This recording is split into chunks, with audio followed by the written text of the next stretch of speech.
नमस्कार विद्यार्थी मित्रांनो, Indian polity by V K Shinde YouTube चॅनलमध्ये आपलं स्वागत आहे. आज आपण संयुक्त गट ब पूर्व परीक्षा 2025 सेशनातून असणाऱ्या संबंध राज्यव्यवस्था प्रश्नांचं विश्लेषण जे काही ते घेऊन येणार आहोत. मित्रांनो, याआधी मी संयुक्त गट ब पूर्व परीक्षा 2024च्या राज्यव्यवस्था घटकाच्या अनेक प्रश्नांचं विश्लेषण घेऊन आणलं होतं. आज पुन्हा एकदा आपण या ठिकाणी संयुक्त गट ब पूर्व परीक्षा 2025च्या अनेक प्रश्नांचं विश्लेषण जे काही ते घेऊन आणूया राज्यव्यवस्था घटकाच्या अनुषंगाने.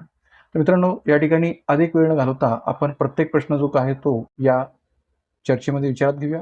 पहिला प्रश्न जो विचारला होता तो भारतीय संघराज्य प्रणालीविषयी आणि त्यामुळे हा जो काही प्रश्न आहे तो आतापर्यंत विचारलेल्या प्रश्नांपेक्षा थोडासा वेगळ्या पद्धतीने विचारला होता. मित्रांनो, एक लक्षात घ्या की भारतीय संघराज्य प्रणालीविषयी प्रश्न विचारत असताना सहसा आयोग हा केंद्राज्य संबंधावर प्रश्न विचारतो किंवा भारतीय संघराज्याविषयी विभिन्न विचारवंतांनी मांडलेल्या मतांविषयी प्रश्न विचारतो. पण या ठिकाणी गट ब 2025च्या पूर्व परीक्षेमध्ये आयोगाने थोडंसं वेगळ्या पद्धतीने प्रश्न विचारून भर दिला होता. प्रश्न नेमका कसा विचारला होता ते पहा. 1950 मध्ये भारतीय संविधानात भारतीय संघराज्यातील प्रदेशांचे 4 स्तरीय वर्गीकरण होते. 1950 मध्ये भारतीय संविधानात भारतीय संघराज्यातील प्रदेशांचे 4 स्तरीय वर्गीकरण होते. भाग ए कायदेमंडळ असलेली संस्थाने, भाग बी ब्रिटिश भारतातील राज्यपालांचे प्रांत, भाग सी ब्रिटिश भारतातील मुख्य कमिशनरांचे प्रांत, भाग डी अंदमान व निकोबार बेटे. वरीलपैकी योग्य जोड्या निवडा आणि पर्याय उत्तर दिली होती. पर्याय 1 ए बी सी, पर्याय 2 फक्त सी आणि डी, पर्याय 3 फक्त बी डी ए आणि पर्याय 4 वरीलपैकी सर्व. तर मित्रांनो, 1950 मध्ये भारतीय संविधानात भारतीय संघराज्यातील प्रदेशांचं 4 स्तरीय वर्गीकरण केलं होतं, हे बरोबर आहे. पण हे 4 स्तरीय वर्गीकरण करत असताना भाग ए मध्ये काय होतं, भाग बी मध्ये काय होतं, भाग सी मध्ये काय होतं, भाग डी मध्ये काय होतं, याचा आपल्याला जर उलगडा असेल, याची जर आपल्याला माहिती असेल तरच आपण याचं योग्य उत्तर, एक्झॅक्ट उत्तर देऊ शकता. मग हा जो काही प्रश्न आयोगाने विचारला तो थोडासा या आधी तसा प्रश्न कधी विचारला नव्हता, पण या गट ब पूर्व परीक्षा 2025 मध्ये विचारून त्याने नव्याने एक नवीन पॉईंट जो आहे तो पाडला आहे असं म्हणायला काही हरकत नाही. मित्रांनो, या ठिकाणी आपल्याला विचारलंय की वरीलपैकी योग्य जोड्या निवडा. तर इथं योग्य जोडी आहे भाग सी आणि भाग डी ची, आणि म्हणून उत्तर सांगता येईल पर्याय क्रमांक 2 फक्त सी आणि डी. फक्त सी आणि डी हे या प्रश्नाचं उत्तर आहे. भाग सी मध्ये जो उल्लेख केला आहे की ब्रिटिश भारतातील मुख्य कमिशनरांचे प्रांत, ते भाग सी मध्येच मोडत होते आणि भाग डी मध्ये अंदमान निकोबार बेटांचा समावेश होता. पण भाग ए आणि भाग बी मध्ये नेमकं काय होतं याचा जर आपल्याला संदर्भ घ्यायचा असेल तर आपण एकच लक्षात घेणं गरजेचं आहे की भाग बी मधला जो उल्लेख इथं प्रश्नामध्ये केलेला आहे तो भाग ए मध्ये मोडतो आणि भाग ए मध्ये जो इथं प्रश्नामध्ये उल्लेख केलेला आहे तो भाग बी मध्ये मोडतो. म्हणजे फक्त आयोगाने ए चा पर्याय बी ला लागू केलेला आहे, बी चा पर्याय ए ला लागू केलेला आहे असं म्हटलं तरी चालेल. मग खऱ्यानं याचं उत्तर आपल्याला जे काय आहे ते पर्याय क्रमांक 2 सांगता येतं, ते म्हणजे भाग सी आणि भाग डी. कशा पद्धतीने, तर भाग ए मध्ये काय येतं तर ब्रिटिश भारतातील गव्हर्नरच्या प्रांताचा समावेश. म्हणजे बी पर्यायामध्ये जो संदर्भ दिलेला आहे तो ए पर्यायाला लागू पडतो. भाग बी मध्ये काय दिलेलं आहे की ब्रिटिश भारतातील राज्यपालांचे प्रांत, तेच भाग ए शी निगडीत आहेत. म्हणजेच काय की ब्रिटिश भारतातील गव्हर्नरच्या किंवा राज्यपालाच्या प्रांताचा समावेश भाग ए मध्ये होतो आणि भाग ए मध्ये जे प्रश्न दिलेला आहे की कायदेमंडळ असलेली संस्थाने, त्याचा संबंध या ठिकाणी भाग बी शी सांगता येतो. म्हणजेच एक प्रकारे विधिमंडळ अस्तित्वात असणाऱ्या संस्थानांचा समावेश भाग बी मध्ये मोडतो. त्यामुळे आलटून पालटूनच फक्त पर्याय जे काय आहे ते केलेले होते ए आणि बीच्या बाबतीत, भाग ए आणि बीच्या बाबतीत.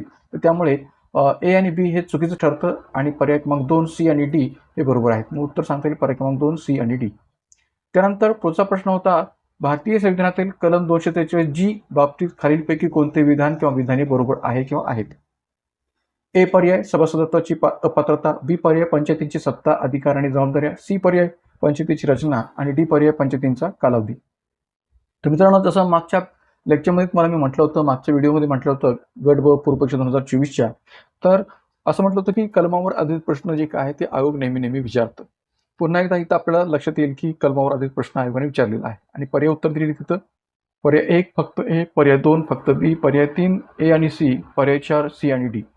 विचारलंय काय की संविधानातील कलम 243 जी बाबतीत खालीलपैकी कोणतं विधान किंवा विधान बरोबर आहे किंवा आहेत.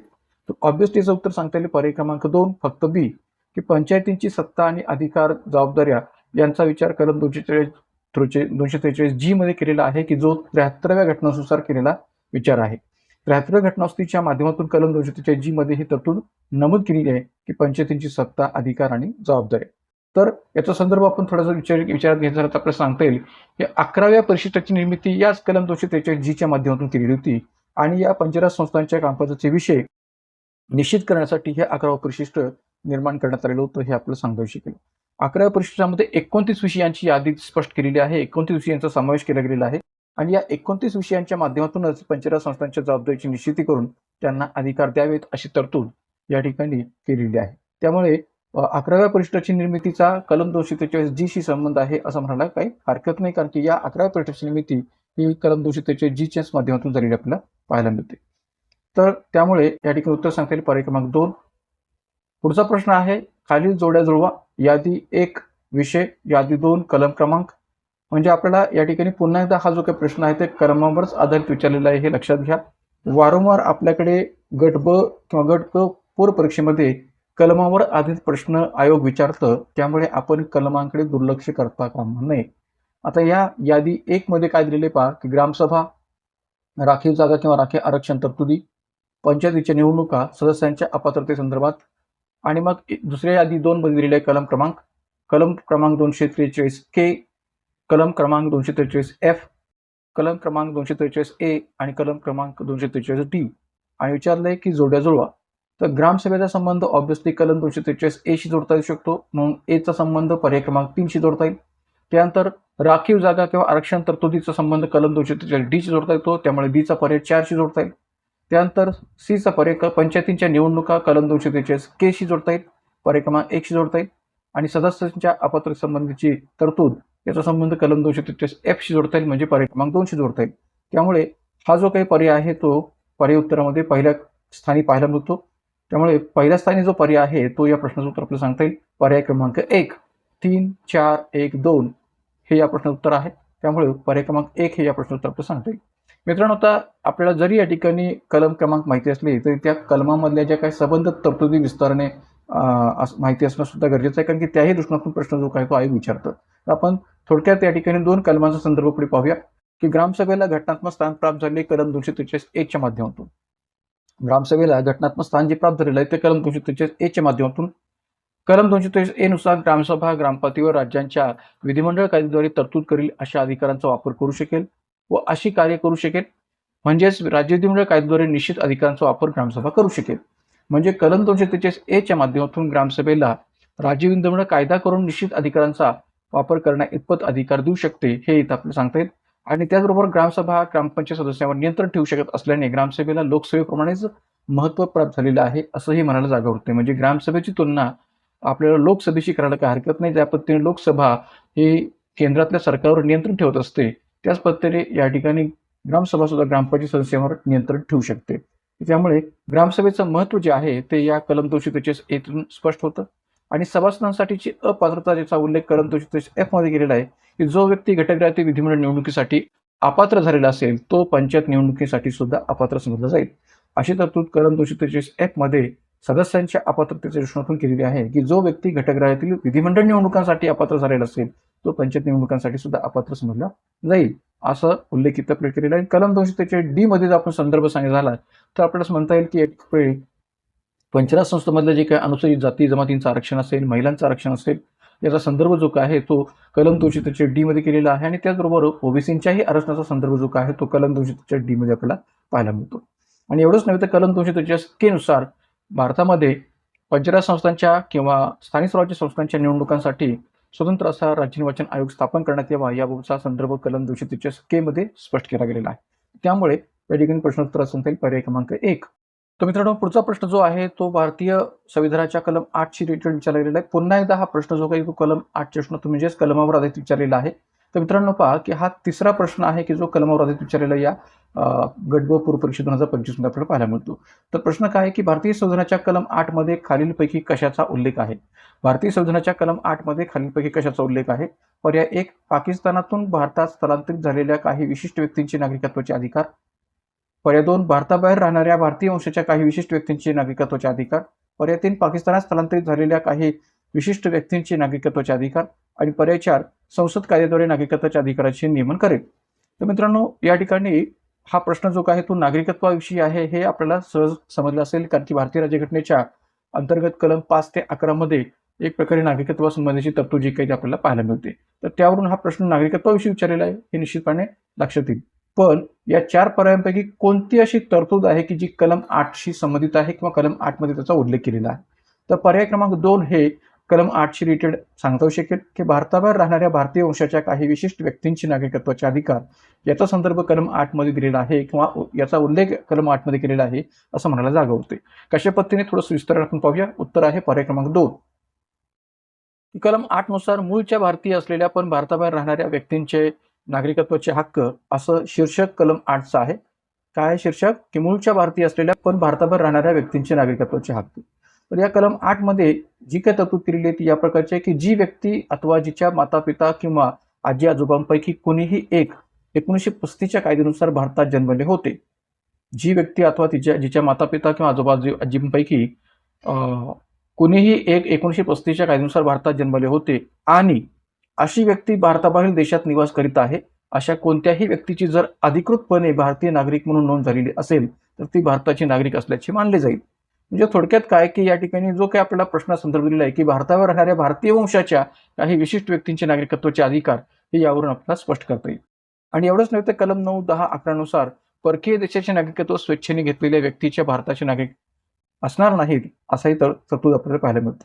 की 9, 10, 11 या कलमानुसार काय म्हटलेलं आहे की परकीय देशाचे नागरिकत्व स्वेच्छेने घेतलेल्या व्यक्ती भारताचे नागरिक असणार नाहीत. तर वरील सर्व तरतुदींबाबत संसदेचे अधिकार अबाधित राहतील अशीही तरतूद या ठिकाणी महत्त्वाची आहे.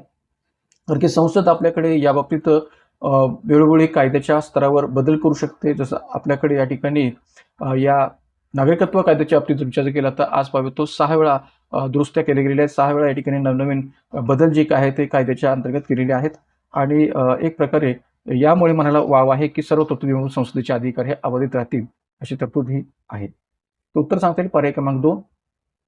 त्यानंतर पुढचा प्रश्न आहे जोड्या जुळवा. हा जो प्रश्न आहे तो भारतीय संविधानातील घटक आणि स्त्रोत याविषयीचा. तर यादी 1 मध्ये भारतीय संविधानातील बाब आणि यादी 2 मध्ये ज्या देशाकडून घेण्यात आले आहे अशा देशांची नावं. तर पर्याय 1 जो आहे तो आहे राज्य धोरणाची मार्गदर्शक तत्वे, बी आहे मूलभूत हक्क, सी आहे संघ राज्य संबंधामध्ये समवर्ती यादी आणि डी आहे भारत हा मोठ्या राज्यांचा संघ म्हणून संघराज्य अधिकार. आणि इकडे ज्या देशाकडून घेण्यात आलेली आहे यामध्ये पर्याय 1 ऑस्ट्रेलिया, पर्याय 2 कॅनडा, पर्याय 3 आयर्लंड, पर्याय 4 UK आणि पर्याय 5 USA. तर राज्य धोरणाचे मार्गदर्शक तत्व म्हणले की ऑब्व्हियसली आपल्याला आठवलं पाहिजे आयर्लंड, पर्याय क्रमांक 3 मूलभूत हक्क म्हटलं की पर्याय क्रमांक 5 USA. त्यानंतर संघराज्य संबंधामध्ये समवर्ती यादी जर म्हटलं तर या ठिकाणी ऑस्ट्रेलियाचा संदर्भ जो काय तो आपल्याला माहिती असला पाहिजे म्हणून पर्याय क्रमांक 1 शी जोडता येईल सीचा संबंध. आणि भारत हा मोठ्या राज्यांचा संघ म्हणून संघराज्याचे अधिकार डीचा संदर्भ जो काय आहे तो या ठिकाणी ऑब्व्हियसली जे काही संबंध आहे तो 2 शी जोडता येईल कॅनडाशी. तर त्यामुळे उत्तर जे आहे ते आपल्याला पर्याय क्रमांक 4 मध्ये सांगता येईल 3, 5, 1, 2. 3, 5, 1, 2 पर्याय क्रमांक 4 मध्ये याचा संदर्भ आपल्याला जोडता येतो. तर बऱ्याच वेळा आपल्याकडे गट ब असो, गट क असो, राज्यसेवा पूर्व परीक्षा असो यामध्ये संविधानाच्या स्त्रोत याविषयी जोड्या जुळवाच्या रचनातून प्रश्न जो काय तो विचारला जातो. त्यामुळे आपल्याला भारतीय संविधानाशी संबंधित जे काही स्त्रोत आहे ते स्त्रोत माहिती असणे आवश्यक आहे. कधी कधी मित्रांनो या ठिकाणी प्रश्न अशाही पद्धतीने विचारला जातो की एक ठिकाणी मागे 2015च्या अंतर्गत गट ब पूर्व परीक्षेमध्ये जो प्रश्न विचारला होता या स्त्रोतांविषयी थोडासा वेगळ्या पद्धतीने विचारला होता की एक प्रकारे भारतीय राज्यघटनेच्या नवनिर्मिती क्षमतेचे पुरावे म्हणून खालीलपैकी कोणत्या वैशिष्ट्यांचा विचार करता येऊ शकतो. पहा प्रश्न 2015च्या या ठिकाणी गट ब पूर्व परीक्षेमध्ये काय विचारला होता याच घटकाच्या रचनातून की भारतीय राज्यघटनेच्या नवनिर्मिती क्षमतेचे पुरावे म्हणून खालीलपैकी कोणत्या वैशिष्ट्यांचा विचार करता येऊ शकतो. आणि पर्याय दिले होते एकच नागरिकत्व, एकात्म न्यायावस्था, एकच राज्यघटना आणि अखिल भारतीय प्रशासकीय सेवा. तर मित्रांनो एक लक्षात घ्या की अशाही प्रकारचा प्रश्न या ठिकाणी विचारला गेलेला आहे. केवळ अशा जोड्या जुळवाचेच प्रश्न विचारलेले त्याच्यातला भाग नाहीये की भारतीय राज्यघटनेच्या नवनिर्मिती क्षमतेचे पुरावे म्हणून खालीलपैकी कोणत्या वैशिष्ट्यांचा विचार करता येतो. आणि मग पर्याय दिले आहेत की ए पर्याय एकच नागरिकत्व, बी पर्याय एकच राज्यघटना, सी पर्याय एकात्म न्यायावस्था आणि डी पर्याय अखिल भारतीय प्रशासकीय सेवा. आणि त्याला पर्याय उत्तर दिली होती की A B, B C, C D आणि वरील सर्व. तर उत्तर होतं वरील सर्व. का? कारण की भारतीय राज्यघटनेच्या नवनिर्मिती क्षमतेचे पुरावे म्हणून सर्वच वैशिष्ट्यांचा विचार करता येऊ शकत होता. कारण की भारतामध्ये एकच नागरिकत्वाचा स्वीकार केलेला आहे. अमेरिकेमध्ये दुहेरी नागरिकत्वाचा स्वीकार आपल्याला संघराज्य पाण्याच्या पातळीवर पाहायला मिळतो. भारतामध्ये एकच राज्यघटना आहे, अमेरिकेमध्ये दुहेरी राज्यघटने स्वरूप स्वीकारलेलं आहे. भारतामध्ये एकात्म न्यायावस्था आहे, अमेरिकेमध्ये दुहेरी न्यायावस्था आहे. आणि अखिल भारतीय प्रशासकीय सेवा ही जी काही स्वरूप आहे ते आपण जसेच तसं ब्रिटनकडून स्वीकारलेलं नाहीये. ICSचं रूपांतर आपण IAS मध्ये केलं आणि एक प्रकारे अखिल भारतीय प्रशासकीय सेवेचं स्वरूप आपल्या पद्धतीनं आपण स्वीकारलेलं आहे. त्यामुळे या सर्वच गोष्टी भारताच्या संविधान सभेकडून नवनिर्मित केलेल्या होत्या आणि म्हणून भारतीय राज्यघटनेच्या नवनिर्मिती क्षमतेचे पुरावे म्हणून या चारही गोष्टींकडे आपल्याला पाहता येऊ शकत होतं. तर कधी कधी अशाही प्रकारचा प्रश्न या संविधान स्त्रोतांबाबत विचारलेला आहे, हेही आपण लक्षात ठेवण्याची गरज आहे. मात्र या ठिकाणी या प्रश्नोत्तर आहे पर्याय क्रमांक 4. तर आपण या ठिकाणी या स्त्रोतांचा अभ्यास करत असताना किमान पातळीवरती प्रत्येक देशाकडून जे काही वेगवेगळे स्त्रोत आपण स्वीकारलेले आहेत संविधानाच्या पातळीवर ते माहिती असणं गरजेचं आहे. मग 1935 भारत सरकार कायद्याच्या पातळीवर असेल, ब्रिटन असेल, अमेरिका असेल, कॅनडा असेल, ऑस्ट्रेलिया असेल, आयर्लंड असेल, दक्षिण आफ्रिका असेल किंवा एक प्रकारे या ठिकाणी जर्मनी असेल, तर हे सगळे जे काही विभिन्न देशांकडून आपण विभिन्न प्रकारचे जे काही स्त्रोत स्वीकारलेले आहेत, सोर्सेस स्वीकारलेले आहेत, तर त्या सर्वांचा संदर्भ आपल्याला किमान पातळीवरती लक्षात ठेवता आला पाहिजे. तर त्यामुळे हे आपण पाठ केलं पाहिजे असं मी म्हणणार नाही, पण किमान पातळीवर आपण हे सगळे स्त्रोत जे आहेत विभिन्न देशांकडून स्वीकारले ते आपण लक्षात ठेवण्याची गरज आहे. तर इथं आपण काही जे काही स्त्रोत आहे ते पाहू शकता. Ireland, Australia, Canada, America, Britain किंवा 1900 भारत सरकारचा जो काही 1935चा कायदा आहे त्याबाबतचे. तर उत्तर आपल्याला सांगता येईल पर्याय क्रमांक 4. पुढचा प्रश्न आहे, महाराष्ट्राच्या मुख्यमंत्री पदावर सप्टेंबर 2025 पर्यंत सर्वाधिक काळ मुख्यमंत्री म्हणून खालीलपैकी कोण राहिलेले आहेत? सप्टेंबर 2025 पर्यंत असा संदर्भ देऊन हा प्रश्न विचारलेला आहे. म्हणून प्रथमदर्शनी आपल्याला वाटणं साहजिक आहे किंवा एक प्रकारे इथं हा जो काही प्रश्न आहे तो करंट अफेअर्सच्या प्रश्नातून विचारला गेलेला आहे असं वाटणं साहजिक आहे, कारण की सप्टेंबर 2025 पर्यंत अशा अर्थाने विचारलेले. तर प्रश्न हा करंट अफेअर्सच्या प्रश्नातून जरी असला तरी उत्तर मात्र या ठिकाणी करंट अफेअर्स बेसिसवर आहे असं म्हणायला जागा नाहीये. म्हणून एक लक्षात घ्या की उत्तर हे कधी कधी अगोदरचंही असू शकतं जरी संदर्भ हा करंट अफेअर्सच्या प्रश्न विचारायला असला तरी. मग आता इथं विचारलंय काय की महाराष्ट्राच्या मुख्यमंत्री पदावर सप्टेंबर 2025 पर्यंत सर्वाधिक काळ मुख्यमंत्री म्हणून खालीलपैकी कोण राहिलेले आहेत? पर्याय 1 शरद पवार, पर्याय 2 देवेंद्र फडणवीस, पर्याय 3 वसंतदादा पाटील आणि पर्याय 4 वसंतराव नाईक. तर मित्रांनो 1, 3, 4 हे जर पर्याय सोडले तर देवेंद्र फडणवीस हा एकच पर्याय जो काय तो करंट बेसिसवर जोडला गेलेला आहे किंवा करंट बेसिसवर संबंधित आहे. पण बाकीचे इतर पर्याय मात्र या ठिकाणी करंट बेसिसवर संबंधित आहेत असं म्हणता येणार नाही.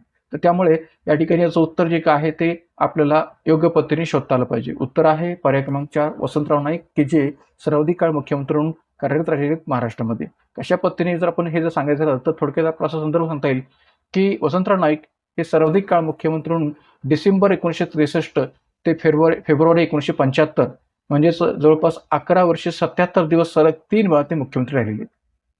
डिसेंबर 1963 ते फेब्रुवारी 1975 11 वर्षे 77 दिवस सलग 3 वेळा ते मुख्यमंत्री राहिलेले. सलग 5 वर्षांचा कार्यकाळ पूर्ण करणारे व सर्वाधिक काळ पदावर राहिलेले पहिले मुख्यमंत्री ते आहेत. म्हणजे 5 वर्षांचा सलग कार्यकाळ तर पूर्ण केलेलाच आहे व सर्वाधिक काळ पदावर राहिलेले ते पहिले मुख्यमंत्री आहेत. आणि महाराष्ट्रातील हरित क्रांतीचे जनक याही नावाने त्यांना ओळखलं जातं आणि जलसंधारणासाठीचे मोठे कार्य सुद्धा त्यांनी महाराष्ट्रामध्ये केलेलं आहे. ही बाब आपण लक्षात ठेवण्याची गरज आहे. तर वसंतराव नाईक यांच्या एकंदरीत या संबंध कार्यकालाचा निश्चितच आपण विचार करणं गरजेचं आहे, कारण की त्याही दृष्टिकोनातून आगामी काळात प्रश्न विचारला जाऊ शकतो. पुढचा प्रश्न आहे तो या प्रकारचा की खालीलपैकी कोणती कथने भारतीय संविधानाच्या अनुच्छेद 20 संबंधित आहेत? खालीलपैकी कोणती कथने भारतीय संविधानाच्या अनुच्छेद 20 शी संबंधित आहेत? ए. कायद्याद्वारे प्रस्थापित केलेली कार्यपद्धती अनुसरल्याखेरीज कोणत्याही व्यक्तीस त्याचे जीवित व व्यक्तिगत स्वातंत्र्य यापासून वंचित केले जाणार नाही. बी. एकाच अपराधाबद्दल एकापेक्षा अधिक वेळा कोणत्याही व्यक्तीवर खटला चालवला जाणार नाही किंवा तिला शिक्षा केली जाणार नाही. सी. कोणत्याही अपराधाचा आरोप असलेल्या कोणत्याही व्यक्तीवर स्वतःविरुद्ध साक्षीदार होण्याची सक्ती केली जाणार नाही. आणि डी. राज्य 6 ते 14 वर्ष वयाच्या सर्व बालकांसाठी मोफत व सक्तीच्या शिक्षणाची तरतूद करील. पर्याय उत्तरे: पर्याय 1 फक्त ए, बी, सी, पर्याय 2 फक्त बी आणि सी, पर्याय 3 फक्त ए आणि डी, पर्याय 4 वरीलपैकी सर्व. तर मित्रांनो विचारलं काय की कोणती कथने भारतीय संविधानाच्या अनुच्छेद 20 शी संबंधित आहेत? तर ऑब्व्हियसली या ठिकाणी यातली 2च फक्त कथने की जे 20 शी संबंधित आहेत. पहिलं कथन जे आहे ते कलम 21 शी संबंधित आहे. कायद्याद्वारे प्रस्थापित केलेली कार्यपद्धती अनुसरल्याखेरीज कोणत्याही व्यक्तीस त्याचे जीवित व व्यक्तिगत स्वातंत्र्य यापासून वंचित केले जाणार नाही. या ए पर्यायाचा संबंध जो काय तो कलम 21 शी जोडला गेलेला आहे. बी आणि सी पर्यायाचा संबंध कलम 20 शी जोडता येतो. डी पर्यायाचा संबंध कलम 21A शी जोडता येतो, की जे 86व्या घटनानुसार नव्याने आपल्या घटनेमध्ये ऍड केलं होतं, की 6 ते 14 वर्ष वयाच्या बालकांसाठी मोफत व सक्तीच्या शिक्षणाची तरतूद, कलम 21A. म्हणून उत्तर काय सांगता येईल, तर बी आणि सी पर्याय क्रमांक 2. बी आणि सी पर्याय क्रमांक 2 हा या प्रश्नाचा संदर्भ म्हणून सांगता येईल, उत्तर म्हणून सांगता येईल. आता कोणत्याही अपराधाचा आरोप असलेल्या कोणत्याही व्यक्ती स्वतःविरुद्ध साक्षीदार होण्याची सक्ती केली जाणार नाही आणि एकाच अपराधाद्वारे एकापेक्षा अधिक वेळा कोणत्याही व्यक्तीवर खटला चालवला जाणार नाही किंवा तिला शिक्षा दिली जाणार नाही. बी पर्यायाचा जर विचार केला तर याला आपण डबल जिओपार्डी असं देखील म्हणू शकतो, कारण की डबल जिओपार्डी असाही शब्द या बी पर्यायाच्या बाबतीत वापरला जातो, डबल जिओपार्डी. मग आता पहा, कलम 20चा संदर्भ जर आपण विस्ताराने पाहिला तर या प्रकारे सांगता येईल. कलम 20 मध्ये काय म्हटलेलं आहे, की जोपर्यंत एखाद्या व्यक्तीचा गुन्हा सिद्ध होत नाही तोपर्यंत व्यक्तीला अपराधासाठी शिक्षा देता येत नाही. कलम 20(1) च्या ही तरतूद आपण सांगता येईल. एकाच अपराधाबद्दल एकापेक्षा अधिक वेळा कोणत्याही व्यक्तीवर खटला चालवला जाणार नाही व तिला शिक्षा केली जाणार नाही. कलम 20(2) च्या ही तरतूद आहे. आणि कलम 20(3) च्या तरतूद आहे, की कोणत्याही अपराधाचा आरोप असलेल्या कोणत्याही व्यक्तीवर स्वतःविरुद्ध साक्षीदार होण्याची सक्ती केली जाणार नाही. नैसर्गिक न्यायाच्या तत्वानुसार त्याला आपली बाजू मांडण्याची संधी दिली जात असते. तर त्यामुळे या ठिकाणी कलम 20(1), 2 आणि 3 नुसार असणाऱ्या या तिन्ही तरतुदी आपल्याला स्पष्ट करता येईल. उत्तर आहे पर्याय क्रमांक 2. पुढचा प्रश्न पहा, खालीलपैकी कलम 349 मध्ये काय नमूद करण्यात आले आहे? खालीलपैकी कलम 349 मध्ये काय नमूद करण्यात आले आहे?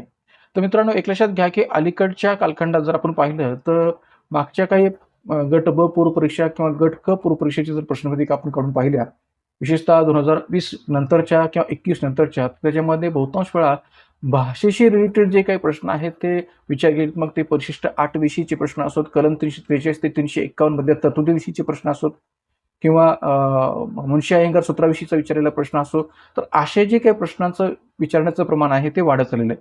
पुन्हा एकदा मी आठवण करून देतो, की हा प्रश्न पुन्हा कलमावर आधारित विचारलेला आहे. मित्रांनो, हा पुन्हा कलमावर आधारित विचारलेला प्रश्न आहे. कलम 349 मध्ये काय नमूद करण्यात आले आहे असं इथं विचारलेलं आहे.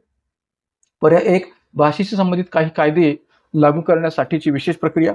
पर्याय 2, सर्वोच्च न्यायालय आणि उच्च न्यायालयामध्ये आणि कायदे विधेयके इत्यादीसाठी वापरण्याची भाषा. पर्याय 3, प्राथमिक स्तरावर मातृभाषेत शिक्षणाची सुविधा. आणि पर्याय 4, हिंदी भाषेच्या विकासासाठी निर्देश. तर या ठिकाणी जे काय पर्याय दिलेले आहेत ते चारही पर्याय कलम 343 ते 351 मध्ये येणाऱ्या विभिन्न कलमातील तरतुदीशी संबंधित आहेत. पण विचारले का आपल्याला, की कलम 349 शी संबंधित कोणती तरतूद आहे? तर पर्याय 1 मध्ये तरतूद आहे, की भाषेशी संबंधित काही कायदे लागू करण्यासाठीची विशेष प्रक्रिया. याचा उलगडा किंवा याची जी काही तरतूद आहे ती कलम 349 मध्ये केलेली आहे, की भाषेशी संबंधित काही कायदे लागू करण्यासाठीची विशेष प्रक्रिया. हा जो काही संदर्भ आहे तो या ठिकाणी कलम 349 मध्ये नमूद केलेला आहे हे सांगता येईल. मग याकरता आपल्याला कलम 343 ते 351 मध्ये जे काही सबंध तरतुदी आहेत त्या सुद्धा किमान पातळीवर माहिती असणं गरजेचं आहे, कारण की भाग 17 मध्ये संघ राज्याची किंवा भाषा आणि राजभाषा याचा उल्लेख केलेला आहे. आणि मग त्या अंतर्गत कलम 343 नुसार संघ शासनाची राजभाषा की जी देवनागरी लिपीतील हिंदी असेल असा संदर्भ आपल्याला पाहायला मिळतो. कलम 344 मध्ये राजभाषेसाठी आयोग आणि संसदीय समिती.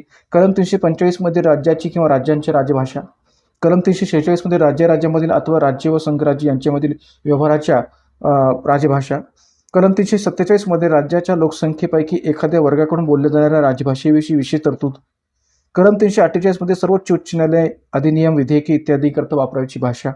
कलम 349 मध्ये की जे प्रश्नामध्ये दिलेले आहे भाषाविषयक विविध कायदे करण्याकरता विशेष कार्यपद्धती. कलम 350 मध्ये तक्रारी निवारणासाठी किंवा गाऱ्हाण्यांच्या निवारणासाठी केलेल्या अभिवेदनांमध्ये वापरायची भाषा. कलम 350A मध्ये प्राथमिक स्तरावर मातृभाषेतून शिक्षणाच्या सोयी. कलम 350B मध्ये भाषिक अल्पसंख्याक समाजाकरता विशेष अधिकारी. आणि 351 मध्ये हिंदी भाषेच्या विकासासाठी निर्देशक किंवा निर्देश अशी तरतूद या ठिकाणी केली आहे. तर कलम 343 पासून कलम 351 पर्यंतच्या ज्या काही संबंध तरतुदी आहेत त्या आपल्याला माहिती असणं गरजेचंच आहे, कारण की याच्यावर वारंवार प्रश्न आपल्याकडे आयोग विचारत चाललेला आहे त्यामुळे. तर या ठिकाणी उत्तर सांगता येईल पर्याय क्रमांक 1. पुढचा प्रश्न आहे, खालीलपैकी कोणते मूलभूत कर्तव्य नाही? पहा, मूलभूत हक्क, मार्गदर्शक तत्वे आणि मूलभूत कर्तव्ये या तिन्ही घटकाविषयीचे प्रश्न संयुक्त गट ब गट क पूर्व परीक्षेमध्ये नेहमी विचारले जातात, त्यामुळे याच्याविषयीचा हमखास आपला अभ्यास परिपूर्ण पाहिजे. या तिन्ही घटकाविषयीचे एखादा तरी प्रश्न या ठिकाणी निश्चित विचारला जातो, तर त्यामुळे याबाबतचा अभ्यास आपला परिपूर्ण असणं गरजेचं आहे. विचारलंय काय, की खालीलपैकी कोणते मूलभूत कर्तव्य नाही? पर्याय 1, वैयक्तिक आणि सामूहिक क्रियाकल्पांच्या सर्व क्षेत्रात उत्कृष्टतेसाठी प्रयत्न करणे जेणेकरून राष्ट्र सतत प्रयत्न आणि यशाच्या पातळीवर पोहोचेल. अशी तरतूद दिलेली आहे पर्याय क्रमांक 1 मध्ये. त्यानंतर या ठिकाणी पर्याय क्रमांक 2 मध्ये उल्लेख केलेला आहे की जो जन्मदाता असेल किंवा पालक असेल त्याने आपल्या पाल्यास त्याच्या वयाच्या 6व्या वर्षापासून ते 14 वर्षापर्यंत शिक्षणाची संधी उपलब्ध करून देणे. पर्याय 3 गरिबांना समान न्याय आणि मोफत कायदेशीर मदतीचा प्रचार करणे. आणि पर्याय 4 देशाचे रक्षण करणे व आवाहन केले असता राष्ट्रीय सेवा करणे. आता विचारले का आपल्याला या ठिकाणी की कोणते मूलभूत कर्तव्य नाही हे विचारलेलं आहे. त्यामुळे बाकीची कोणते मूलभूत कर्तव्य आहेत हे जर आपल्याला माहिती असेल तर कोणते मूलभूत कर्तव्य नाहीये हे सहज पद्धतीने आपल्याला सांगता येऊ शकतं. तर आता इथे एक लक्षात घ्या की पर्याय क्रमांक 3 हा जर सोडला तर बाकी सर्व या ठिकाणी मूलभूत कर्तव्य आहेत असं म्हणायला जागा आहे. का? कारण की गरिबांना समान न्याय व मोफत कायदेशीर मदतीचा प्रचार करणे हा जो काही संदर्भ या ठिकाणी या प्रश्नात दिलेला आहे तो मूलभूत कर्तव्याशी रिलेटेड नसून तो मार्गदर्शक तत्वामध्ये मोडणारा भाग आहे कलम 39A नुसार, की जे कलम 39A भारतीय राज्यघटनेच्या अंतर्गत या ठिकाणी 42व्या घटनानुसार ऍड केले गेलेलं आहे. कलम 39A, ज्यामध्ये कलम 39A जे आहे ते एक कॅपिटल आहे. तर त्यामुळे गरिबांना समान न्याय व मोफत कायदेशीर मदतीचा प्रचार करणे याचा संबंध या ठिकाणी मार्गदर्शक तत्वामध्ये कलम 39A अंतर्गत येतो 42व्या घटनानुसार. मित्रांनो, या प्रश्नामध्ये आपल्याला जरी या ठिकाणी कोणते मूलभूत कर्तव्य नाही हे जरी पर्याय क्रमांक 3च्या माध्यमातून लक्षात राहिलं असलं तरी आपण हे सुद्धा या ठिकाणी लक्षात घेण्याची गरज आहे की या ठिकाणी या राहिलेल्या 3 पर्यायांपैकी जी काही मूलभूत कर्तव्य आहेत ती कोणकोणत्या कलमानुसार स्पष्ट केलेली आहेत. जसं की आता पहिला पर्याय दिलेला आहे की वैयक्तिक आणि सामूहिक क्रियाकलापांच्या सर्व क्षेत्रात उत्कृष्टतेसाठी प्रयत्न करणे जेणेकरून राष्ट्र सतत प्रयत्न आणि यशाच्या उच्च पातळीवर पोहोचेल. तर हे मूलभूत कर्तव्य भारतीय राज्यघटनेच्या अंतर्गत या ठिकाणी कलम 51AJ च्या माध्यमातून स्पष्ट केलेलं आहे. कलम 51AJ. त्यानंतर जो जन्मदाता असेल किंवा पालक असेल त्याने आपल्या पाल्यास त्याच्या वयाच्या 6व्या वर्षापासून 14 वर्षापर्यंत शिक्षणाची संधी उपलब्ध करून देणे. ते ऑब्व्हियसली 86व्या घटनेनुसार नव्याने ऍड झालेलं 11 मूलभूत कर्तव्य आहे की जे कलम 51A मध्ये आपल्याला सांगता येतो. आणि देशाचे रक्षण करणे आणि आवाहन केले असता राष्ट्रीय सेवा करणे याचा संदर्भ जो काय तो कलम 51AD मध्ये आपल्याला पाहायला मिळतो. तर त्यामुळे कलम 51AJ, कलम 51AK आणि कलम 51AD या अंतर्गत पर्याय क्रमांक 1, 2, 4 यांचा संदर्भ जो काय तो मूलभूत कर्तव्यांच्या प्रश्नातून स्पष्ट करता येतो. मात्र पर्याय क्रमांक 3 जो आहे गरिबांना समान न्याय व मोफत कायदेशीर मदतीचा प्रचार करणे हे मूलभूत कर्तव्य नसून ते या ठिकाणी मार्गदर्शक तत्वामध्ये कलम 39A अंतर्गत मध्ये मोडणारं मार्गदर्शक तत्व आहे हे आपल्याला सांगता येऊ शकेल आणि म्हणून उत्तर आहे पर्याय क्रमांक 3. जाऊया पुढच्या प्रश्नाकडे. राज्यपालांच्या संदर्भात खालीलपैकी कोणते किंवा कोणता विधान चुकीचे आहे किंवा आहेत? ए. कलम 158 नुसार राज्यपाल राष्ट्रपतींच्या मर्जीनुसार पदावर राहतील. बी. कलम 155 नुसार राज्याच्या राज्यपालाची नियुक्ती राष्ट्रपती त्यांच्या सही आणि शिक्क्यासह वॉरंटद्वारे करतील. सी. कलम 154 नुसार राज्याची कार्यकारी शक्ती राज्यपालांकडे असेल आणि ती त्यांच्याकडून थेट किंवा या संविधानानुसार त्यांच्या अधीनस्थ अधिकाऱ्यांद्वारे वापरली जाईल. आणि डी. कलम 163 नुसार राज्यपालांना मदत करण्यासाठी आणि सल्ला देण्यासाठी मुख्यमंत्री यांच्या नेतृत्वाखाली एक मंत्रिमंडळ असेल. पर्याय उत्तरे: पर्याय 1 फक्त ए, पर्याय 2 फक्त बी, पर्याय 3 बी आणि सी, पर्याय 4 सी आणि डी. विचारलंय पहा, राज्यपालांच्या संदर्भात खालीलपैकी कोणते विधान चुकीचे आहे किंवा आहेत? तर मित्रांनो, आता इथं पुन्हा एकदा हा प्रश्न जो काय तो कलमांच्याच दृष्टीने विचारलेला आहे. जर का आपल्याला कलमांची संपूर्ण माहिती असेल तरच इथं आपण त्याचं उत्तर देऊ शकाल. संबंध कलमांचा संदर्भ राज्यपालांशी जोडला गेलेला आहे आणि राज्यपालाशी संबंधितच ज्या काही कलमांच्या तरतुदी आहेत त्या इथे दिलेल्या आहेत. तर पहिली जी काही तरतूद आहे की कलम 158 नुसार राज्यपाल राष्ट्रपतीच्या मर्जीनुसार पदावर राहतील. तर एक लक्षात घ्या की राज्यपाल राष्ट्रपतींच्या मर्जीनुसार पदावर राहतात हे बरोबर आहे, पण कलम 158 नुसार जो इथं उल्लेख केलेला आहे तो मात्र चुकीचा आहे. का तर घटनेमध्ये राज्यपाल राष्ट्रपतींच्या मर्जीनुसार पदावर राहतील ही तरतूद कलम 158 नुसार नसून ती कलम 156 नुसार नमूद केलेली आहे. कारण की कलम 156 नुसार राज्यपाल पदाचा कार्यकालाबाबतची तरतूद घटनेमध्ये पाहायला मिळते. त्यामुळे संदर्भ जो काय आहे तो कलम 156 नुसार असं म्हणणं योग्य आहे, न की कलम 158 नुसार. आणि म्हणून या प्रश्नाचं उत्तर आपल्याला सांगता येईल पर्याय क्रमांक 1 फक्त ए हेच विधान चुकीचं आहे. अशा पद्धतीने कलम 156 नुसार घटनेत तरतूद केलेली आहे ते पुढे आपण पाहूया. की कलम 156 नुसार राज्यपाल पदाचा कार्यकाल याबाबतची तरतूद आहे की ज्यामध्ये राज्यपाल राष्ट्रपतीची मर्जी असेपर्यंत पदावर राहू शकतात. मात्र सर्वसामान्यपणे राज्यपालाचा कार्यकाल 5 वर्ष असतो. दुसरी व्यक्ती पद स्वीकारेपर्यंत राज्यपाल आपल्या पदावर राहू शकतात. म्हणजे राज्यपाल पदी असणारी जी पहिली व्यक्ती आहे ती भलेही कार्यकाल 5 वर्ष असला तरी दुसरी व्यक्ती पद स्वीकारेपर्यंत, म्हणजे त्यांच्यानंतर येणारी दुसरी व्यक्ती पद स्वीकारेपर्यंत राज्यपाल आपल्या पदावर राहू शकतात. पहिली व्यक्ती आपल्या राज्यपाल पदावर राहू शकते. त्यानंतर राज्यपाल स्वतःहून राष्ट्रपतीकडे राजीनामा देऊ शकतात. राष्ट्रपती राज्यपालांना पदावरून दूर करू शकतात. हेही या ठिकाणी या कलम 156 स्पष्ट करता येईल. आणि कलम 158 नुसार जी तरतूद आहे ती राज्यपालांच्या कार्यकालाविषयी नसून ती राज्यपालांच्या वेतनाविषयीची आहे, की सध्या राज्यपालांना जे वेतन दिलं जातं ते 3,50,000 रुपये. त्यामुळे कलम 158 मध्ये राज्यपालाच्या वेतनाबाबतची तरतूद आहे. तर या ठिकाणी आपण उत्तर आहे पर्याय क्रमांक 1. पुढचा प्रश्न, खालीलपैकी कोणते विधान किंवा विधाने कलम 168 मध्ये समाविष्ट नाही किंवा नाहीत? पहा, पुन्हा एकदा प्रश्न जो काय तो कलमांवर आधारितच विचारलेला आहे. म्हणजे आयोग कधी कलमाशी रिलेटेड तरतूद विचारतं किंवा कधी तरतूद देऊन कलम क्रमांक विचारतं. तर त्यामुळे आपण या ठिकाणी कलमांचा अभ्यास वारंवार करणं गरजेचं आहे, हे लक्षात घ्या मित्रांनो. कारण की एखादा जरी आपला कलमाशी संबंधित प्रश्न चुकला तर आपल्या हातचे मार्क गेलेले आहेत असा त्याचा अर्थ होऊ शकतो. कारण की जसं गणित बुद्धिमत्ता या विषयामध्ये आपले हातचे मार्क असतात, तसं पॉलिटीमध्ये कलमांशी संबंधित आणि घटनादुरुस्तीशी संबंधित जे काही मार्क आहेत ते आपले हातचे मार्क असतात असं म्हणायला काही हरकत नाही. का? कारण की एक्झॅक्ट आपल्याला कलम क्रमांक आणि कलमाशी संबंधित तरतूद जर माहिती असेल तर आपल्याला मार्क मिळण्यापासून कोणीही रोखू शकत नाही. तर त्यामुळे याही ठिकाणी कलमावरील प्रश्न जो आहे तो पहा कसा आहे, की खालीलपैकी कोणते विधान किंवा विधाने कलम 168 मध्ये समाविष्ट नाही किंवा नाहीत? ए, प्रत्येक राज्यासाठी एक कायदेमंडळ असेल ज्यामध्ये राज्यपाल असतील. बी, जिथे राज्याच्या कायदेमंडळाचे 2 सभागृह असतील तिथे एक विधान परिषद आणि दुसरे विधानसभा म्हणून ओळखले जाईल. सी, जिथे फक्त एकच सभागृह असेल तिथे ती विधानसभा म्हणून ओळखली जाईल. आणि डी, प्रत्येक राज्याच्या विधानसभेत राज्यातील प्रादेशिक मतदारसंघामधून थेट निवडणुकीद्वारे निवडलेले 500 पेक्षा जास्त आणि 60 पेक्षा कमी नसलेले सदस्य असतील.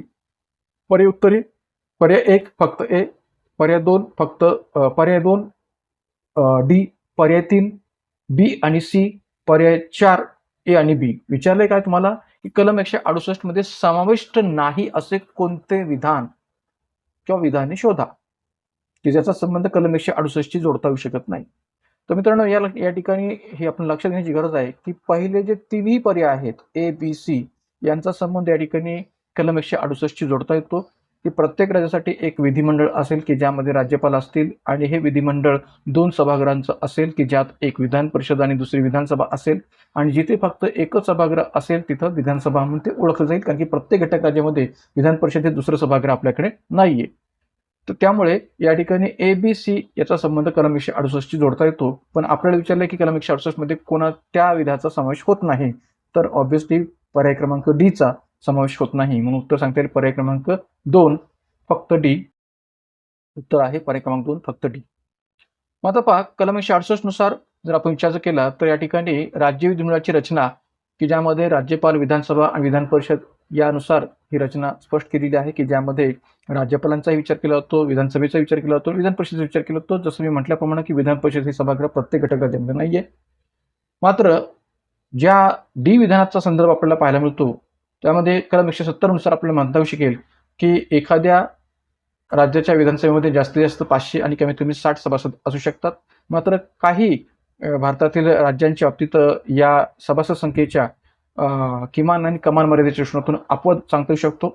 ते अपवाद असणारी घटक राज्ये या प्रकारचे आहेत: मिझोराम 40, गोवा 40, सिक्कीम 32. या तिन्ही घटक राज्यांची असणारी सदस्य संख्या ही किमान 60 पेक्षा कमी आहे, किमान मर्यादेपेक्षा कमी आहे असं म्हणायला जागा होते. म्हणून ही तिन्ही कोणती घटक राज्य आहेत हेही चांगल्या पद्धतीने लक्षात ठेवा, की मिझोराम 40, गोवा 40 आणि सिक्कीम 32. जिथं जी काही कलम 170 नुसार सांगितलेली किमान मर्यादा आहे सदस्य संख्येची त्यापेक्षा कमी सदस्य संख्या आपल्याला पाहायला मिळते. तर या प्रश्नाचं उत्तर आहे पर्याय क्रमांक 2. त्यानंतर पुढचा प्रश्न आहे, उपराष्ट्रपतींच्या पात्रतेबाबत अयोग्य कथन किंवा कथने ओळखा. उपराष्ट्रपतींच्या पात्रतेबाबत अयोग्य कथन किंवा कथने ओळखा. ए, भारताचा नागरिक असावा. बी, 45 वर्षे पूर्ण असावी. सी, लोकसभेचा सदस्य म्हणून निवडून येण्यास अर्हता प्राप्त असल्याखेरीज उपराष्ट्रपती पदाच्या निवडणुकीस पात्र असणार नाही. पर्याय उत्तरे, पर्याय 1 फक्त बी आणि सी, पर्याय 2 फक्त बी, पर्याय 3 फक्त ए आणि सी, पर्याय 4 वरीलपैकी सर्व. तर मित्रांनो आपल्याला उपराष्ट्रपतीच्या पात्रतेच्या दृष्टिकोनातून अयोग्य विधान कोणतं, अयोग्य कथन कोणतं तेवढं फक्त ओळखायचंय.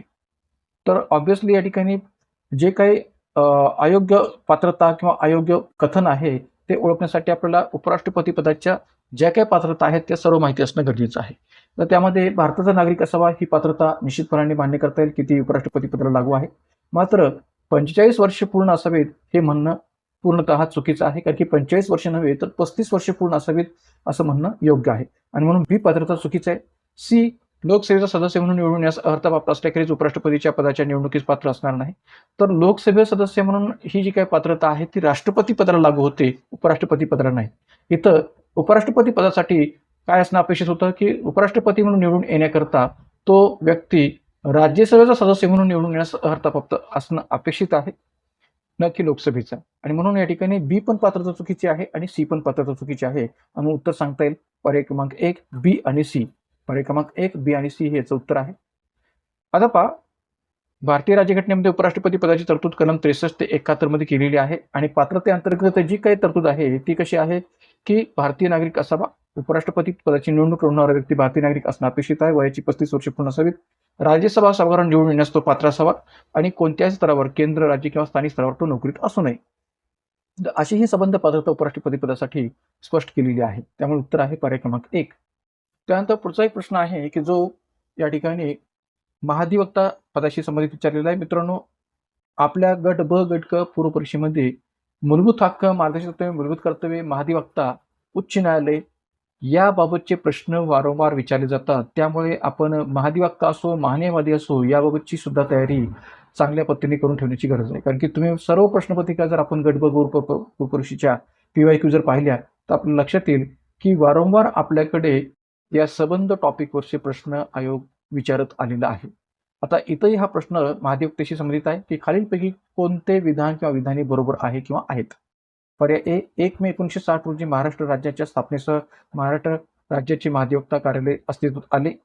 बी, महाधिवक्त्याची नियुक्ती भारतीय संविधानाच्या अनुच्छेद 165 मधील तरतुदीनुसार केली जाईल. आणि सी, बिरेंद्र सराफ हे महाराष्ट्राचे महाधिवक्ता आहेत ऑगस्ट 2025. पर्याय उत्तरे पर्याय 1 ए आणि सी, पर्याय 2 बी आणि सी, पर्याय 3 ए आणि बी आणि पर्याय 4 ए बी आणि सी.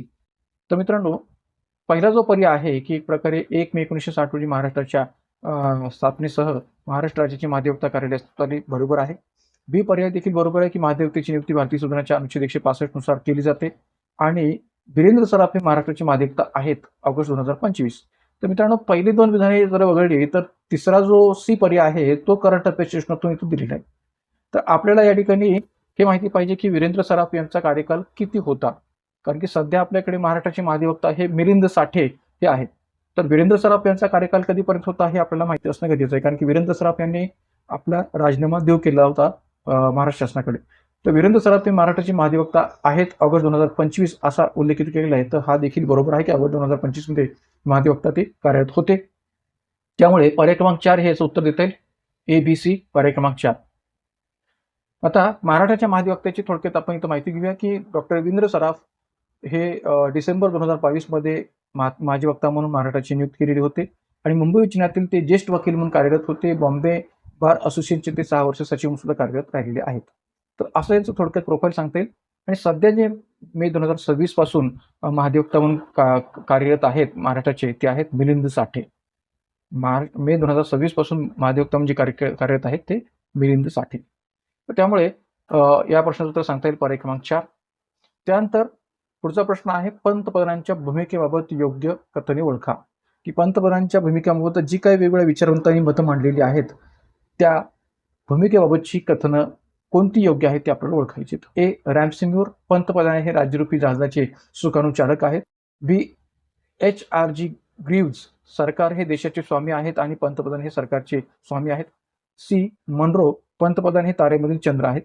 आणि पर्याय उत्तरे पर्याय 1 फक्त ए आणि बी, पर्याय 2 फक्त बी आणि सी, पर्याय 3 फक्त ए आणि सी आणि पर्याय 4 वरीलपैकी सर्व. विचारलंय काय तुम्हाला की पंतप्रधानांच्या भूमिकेबाबत योग्य कथन ओळखा. 3 कथनं दिलेली आहेत, कोणती कथनं योग्य आहेत ते आपल्याला ओळखायचं आहे. तर आता या ठिकाणी पहिलं जे कथन आहे रॅमसिंगूर पंतप्रधान हे राज्यरूपी जहाजाचे सुकाणू चालक आहेत हे बरोबर आहे. रॅमसिंगूर यांनीच पंतप्रधानाबाबत मांडलेलं ते मत आहे. बी पर्याय जो आहे HRG ग्रीव्ज सरकार हे देशाचे स्वामी आहेत आणि पंतप्रधान हे सरकारचे स्वामी आहेत हे देखील या ठिकाणी मत बरोबर आहे, कथन बरोबर आहे. HR ग्रीव्जच्या यांच्या माध्यमातून ते मांडले गेलेलं आहे. मात्र सी कथन जे आहे ते चुकीचं आहे की पंतप्रधान हे तारेमधील चंद्र आहेत. मनरो यांनी हे मत मांडलेलं नसून ते मत मांडलेलं आहे. सर विल्यम वर्नर हार्कोर्ट यांनी ते मत मांडलेलं आहे. ते मनरो यांनी मांडलेले नसून सर विल्यम वर्नर हार्कोर्ट यांनी ते मत मांडलेलं आहे की कमी ताऱ्यामधील एक चंद्र म्हणून पंतप्रधान यांच्याशी ते मत मांडलेलं आहे. म्हणून उत्तर सांगता येईल पर्याय क्रमांक 1 फक्त ए आणि बी हीच कथनं योग्य आहेत. सी कथन मात्र चुकीचं आहे. म्हणून उत्तर आहे पर्याय क्रमांक 1 फक्त ए आणि बी. तर थोडक्यात आपण जी काही कथनं आहेत त्यांच्यावरून सुद्धा भूमिकेचं वर्णन वेगवेगळ्या विचारवंतांनी कसं केलेलं ते पाहूया. सर विल्यम वर्नर हार्कोर्ट यांनी कमी ताऱ्यांमधील एक चंद्र असा उल्लेख केलेला आहे पंतप्रधानाच्या भूमिकेचा. त्यानंतर मनरो यांनी उल्लेख केलेला राज्यरूपी जहाजाचा कप्तान. लॉर्ड मोर्ले यांनी समानात पहिला प्रायमस इंटर पर्से असा उल्लेख लॉर्ड मोर्ले यांनी पंतप्रधानाच्या भूमिकेचा केलेला आहे. आणि हर्बर्ट मॅरिसन यांनी शासनाचा प्रमुख म्हणून समानात पहिला असं या ठिकाणी पंतप्रधानाच्या भूमिकेचा उल्लेख केलेला आहे. तर त्यामुळे या इतरही विचारवंतांची पंतप्रधानाच्या भूमिकेबाबतची मतं किंवा कथनं आपण लक्षात ठेवण्याची गरज आहे. तर उत्तर प्रश्नच आहे पर्याय क्रमांक 1. त्यानंतर पुढचा प्रश्न आहे भारतीय संविधानाच्या खालीलपैकी कोणत्या कलमात आणि भागात मूलभूत कर्तव्य समाविष्ट आहेत. मित्रांनो पुन्हा एकदा हा प्रश्न जो काय तो कलमावर आधारित सुद्धा आहे आणि भागावर आधारित सुद्धा आहे आणि त्याबरोबर मूलभूत कर्तव्यावर सुद्धा आहे. कारण की मागाशी सुद्धा आपण एक मूलभूत कर्तव्याचा प्रश्न याच प्रश्नपत्रिकेत पाहिलेला आहे. पुन्हा एकदा मूलभूत कर्तव्याचा प्रश्न कलमांच्या रचनातून इथे विचारलेला आपल्याला पाहायला मिळतो. तर पर्याय 1 कलम 51A भाग 4A, पर्याय 2 कलम 55A भाग 3A, पर्याय 3 कलम 41A भाग 4C आणि पर्याय 4 कलम 46A भाग 3B. विचारलं काय की भारतीय संविधानाच्या कोणत्या कलमात व कोणत्या भागात मूलभूत कर्तव्य समाविष्ट आहेत. तर ऑब्व्हियसली याचं उत्तर सांगता येईल पर्याय क्रमांक 1 कलम 51A आणि भाग 4A. कारण की 42व्या घटनेनुसार भारतीय राज्यघटनेमध्ये भाग 4A निर्माण केला गेला आणि कलम 51A अंतर्गत कलम 51A ते कलम 51A अंतर्गत मूलभूत कर्तव्यांची तरतूद केलेली आहे. तर 1976च्या 42व्या घटनावलीद्वारा भारतीय घटनेत 10 मूलभूत कर्तव्यांचा सर्वप्रथम समावेश केलेला होता. 11 मूलभूत कर्तव्य हे 86व्या घटनानुसार 2002 साली नव्याने समावेश करण्यात आलेला आहे. सोव्हिएत रशियाच्या राज्यघटनेपासून प्रेरणा घेऊन आपण ही मूलभूत कर्तव्य भारतीय घटनेत समावेश केलेली आहे. तर डॉक्टर सुवर्णसिंह समितीच्या शिफारशीनुसार घटनेत यांचा समावेश केलेला आहे असं म्हणायला जागा उरते. तर त्यामुळे या ठिकाणी या प्रश्नाचं उत्तर आहे पर्याय क्रमांक 1. त्यानंतर पुढचा एक प्रश्न आहे पहा की अचूक जोड्या लावा. अचूक जोड्या लावा हा प्रश्न पुन्हा एकदा या ठिकाणी भारताच्या संविधान सभेच्या दृष्टिकोनातून महत्त्वाचा सांगता येईल. का तर भारतीय संविधान सभेने संविधान तयार करत असताना ब्रिटिशांनी जे काही वेगवेगळ्या प्रकारचे जे कायदे केलेले होते त्या कायद्यांचा आधार घेतला होता आणि अशाच कायद्यांमधल्या तरतुदीविषयीचा हा प्रश्न आहे की अचूक जोड्या लावा. ए भारतीय सुशासनाचा कायदा 1858, बी भारतीय परिषद किंवा कौन्सिल कायदा 1909, सी भारत सरकारचा कायदा 1919 आणि भारत सरकारचा कायदा 1935. आणि एक प्रकारे या ठिकाणी इतर जे काही दुसरे पर्याय आहेत जोड्या लावामध्ये ते आहे 1 पर्याय मुस्लिम स्वतंत्र मतदारसंघ, 2 मंत्रिमंडळ पतीचा पाया, 3 प्रांतात द्विदल शासन पद्धती, 4 भारत पदाची निर्मिती आणि 5 केंद्रात द्विदल शासन पद्धती. तर या ठिकाणी सहज आपल्याला याचं उत्तर देता येऊ शकेल कारण की या संबंध कायद्यामधल्या या ज्या काही बाजूला दिलेल्या तरतुदी आहेत त्या कशा संबंधित आहेत हे आपल्याला अचूक जोडी लावून शोधायचं आहे. तर मग आता पहा भारत सुशासनाचा कायदा 1858चा संबंध भारत मंत्रिपदाची निर्मिती या दृष्टिकोनातून जोडता येऊ शकेल. कारण की भारत मंत्रिपदाची निर्मिती 1858च्या कायद्याच्या मधून केलेली होती. भारत परिषद किंवा कौन्सिल कायदा 1909चा संबंध मुस्लिमांसाठी स्वतंत्र मतदारसंघांची तरतूद या दृष्टीने सांगता येईल. त्यामुळे हा संदर्भ इथं लागू करता येऊ शकेल. भारत सरकारचा कायदा 1919चा संबंध भारत प्रांतात द्विदल शासन पद्धतीशी जोडता येऊ शकेल आणि भारत सरकारचा कायदा 1935चा संबंध जो काय आहे तो या ठिकाणी केंद्रात द्विदल शासन पद्धती याच्याशी जोडता येऊ शकेल. तर यामुळे या सर्व अर्थाने पर्याय क्रमांक 3 हे या प्रश्नाचं उत्तर सांगता येईल. पर्याय क्रमांक 3 का तर विभिन्न ज्या काही कायद्याच्या तरतुदी आहेत त्या पर्याय क्रमांक 3 मध्ये आपल्याला पाहायला मिळतात. तर त्यामुळे या ठिकाणी उत्तर सांगता येईल पर्याय क्रमांक 3. तर मित्रांनो या ठिकाणी अशा पद्धतीने संयुक्त गट ब पूर्व परीक्षा 2025 मधल्या पॉलिटी किंवा राज्यव्यवस्था घटकाच्या या संबंध प्रश्नांचं विश्लेषण आपण इथं घडून आणलेलं आहे आणि एक प्रकारे यातून आपल्याला हे लक्षात येईल की या गट ब पूर्व परीक्षा 2025 मध्ये सुद्धा कलमांवर आधारित प्रश्नांचं स्वरूप हे अधिक आहे. जसं गट ब पूर्व परीक्षा 2024 मध्ये सुद्धा ते आपल्याला पाहायला मिळालं होतं तसंच 2025च्याही या ठिकाणी या प्रश्नामध्ये कलमावर आधारित प्रश्नांचं स्वरूप हे अधिक आहे. तर मित्रांनो या माध्यमातून आपण या ठिकाणी संबंध जे काही 2025चे पॉलिटी घटकाचे जे काही प्रश्न आहेत त्याचं विश्लेषण करून आणलेलं आहे. मात्र एक गोष्ट मी जाता सांगू इच्छितो की आपल्या यूट्यूब चॅनलवर सर्व जे या ठिकाणी PYQ आहेत गट ब पूर्व परीक्षेचे ते अवेलेबल आहेत. 2017 पासून ते 2025 पर्यंतचे संबंध PYQचा आढावा प्रश्न विश्लेषणाच्या स्तरावर राज्यव्यवस्था घटकाच्या दृष्टीने आपण पाहू शकता. त्यामुळे कोणत्याही प्रकारचे PYQ आपण या ठिकाणी आपल्या यूट्यूब चॅनलच्या माध्यमातून अटेंड करू शकता.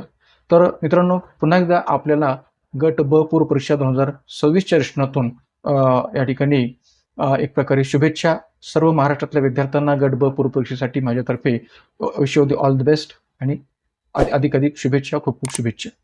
जाताना पुन्हा एकदा विनंती की आपल्या यूट्यूब चॅनलला अधिक संख्येने सबस्क्राईब करा, लाईक करा, शेअर करा.